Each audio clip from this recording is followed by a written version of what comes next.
Hi from the Bureau. Although we're coming to the end of summer, there's still a risk of tropical cyclone activity across northern Australia. In fact, March traditionally is our most active month. It's been a slow start to the cyclone season.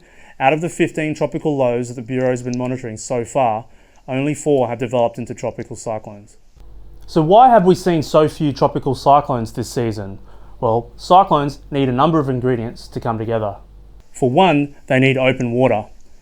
Too many of our tropical lows this season have formed over land or near the coast, depriving them of that much needed tropical moisture and energy. Cyclone development also needs consistent wind conditions through the depth of the atmosphere. Some of our lows that haven't quite made tropical cyclone strength have been ripped apart by the strong competing winds during their development. However, changes on the winds.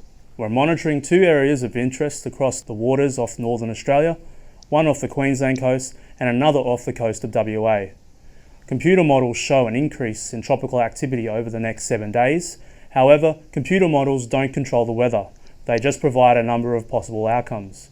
Given the spread of these outcomes, both situations over northern waters remains uncertain.